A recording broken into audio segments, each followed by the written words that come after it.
In the early 13th century, the Nilometer on Rhoda Island recorded the lowest Nile level in several centuries. What followed was not simply a poor harvest. It was a famine that killed hundreds of thousands of people and destabilized the Ayyubid Sultanate. The hydrological reading and the political reading were, in Egypt, the same thing.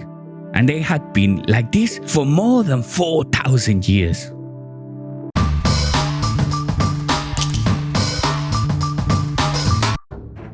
A Nilometer was, in its most basic form, a graduated scale in cubits carved into the wall of a well, a column, or directly into a rock, connected to the bed of the Nile through tunnels at different depths that allow water to enter and destabilize without the turbulence of the main flow. Some were cut directly into bedrock, as at Elephantine in the south, while others were built with large blocks of limestone, sandstone, or granite, particularly in the alluvial zones of the delta, where the ground demanded more complex foundations. The design evolved over millennia, from rudimentary marks on rocks to sophisticated structures with spiral staircases, niches for oil lamps that lead the readings in the underground darkness, and even triple tunnel intake systems at different elevations, like in the Nilometer on Rhoda Island, built during the Islamic period on early foundations and considered the most refined surviving example. What these structures measure was the Nile's annual flood, driven by monsoon rains in the Ethiopian highlands. Between June and September, the waters rose and deposited over the valley's fields an exceptionally fertile layer of black silt. Too little water meant drought. Too much meant the destruction of dikes, canals, and infrastructure. The optimal level, set by convention in 16 cubits in the Memphis region, was the boundary between prosperity and disaster. The relationship between measurement and taxation was direct and conceptually without a go-between. The Nilometer reading established the extent of land that will be flooded, which conditioned the foreseeable size of the harvest, which in turn fixed the year's tax burden.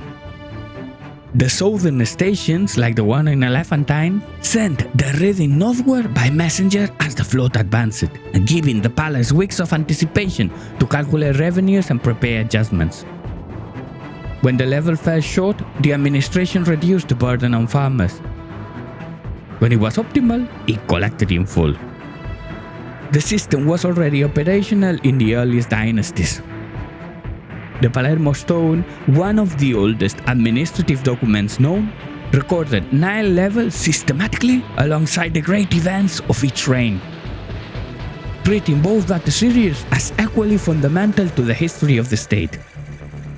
Under Roman rule, the system became even more strict. Imperial administration classified agricultural land into categories by degree of hydration. For instance, Hersor's land, permanently dry, was exempt from taxation. On the other hand, Abrohos land, which depended on flooding for water, was assessed annually. Egypt fed the empire, and Rome understood that supply depended on a river. The Nilometer was not, for the Roman administration, a local curiosity. It was the instrument to assess the viability of a strategic province. The Nilometer's function was never purely technical, not even in the most bureaucratic periods. These structures were located almost invariably within the temple precincts, under the supervision of priests and specialized scribes. That location was not incidental. The Nile was not simply a river. It was a manifestation of Hapi, god of the annual flooding of the Nile.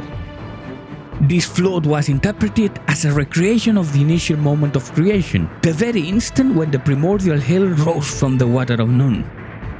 Measuring this river was, in this context, an act of communication with the divine.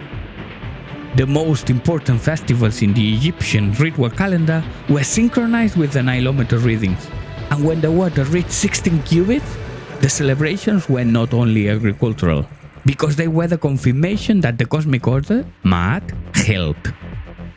The pharaoh stood at the center of that confirmation. official doctrine held that the ruler was the maker of the inundation. Because of that, he was responsible for the river's beneficial behavior. When the rhythms were generous, they validated his divinity. But when they were persistently low or erratic, they undermined his authority in a way no army could address. Because the problem was not political, but cosmological. The king had lost the support of the gods. Modern studies have been able to correlate several Egyptian dynastic collapses, including the intermediate periods, with extended hydrological anomalies recorded in the Nilometers and confirmed by ice cores documenting high-latitude volcanic eruptions that temporarily suppressed the African monsoon system. The link between hydrological data and political authority survived every change of regime. Roman emperors adopted the iconography of the Nilometer and the 16 cubit level as a symbol of stability and divine favor projected across the empire. Abbasid caliphs and later sultans maintained the readings at Rhoda as an act of governance, and the public announcement of the flood was a ceremony of enormous symbolic weight. The continuity is not incidental. The same measurement system, adapted to successive ideologies of power, worked without interruption from the earliest pharaonic dynasties until the 19th century, when the construction of the first modern barrages over the Nile rendered the artisanal measurement of the flood obsolete. For more than 4,000 years, what determined whether a state prospered or collapsed was not a political decision or a battle. It was a reading on a stone scale at the bottom of a well. The Nilometer was not just an instrument of hydraulic engineering. It was the axis around which taxation, religion, and the legitimacy of power revolved in one of the most enduring civilizations in history. When it finally became unnecessary, it was not because the Egyptian state disappeared. It was because modern engineering had learned, at last, to tame the very river that the pharaohs could only measure and pray to. You'll also find on our channel the video on the origins of library science in Alexandria. In it we explore how the same Egyptian state that built its power on the management of the Nile also built the most ambitious system of knowledge collection and classification the ancient world had ever seen.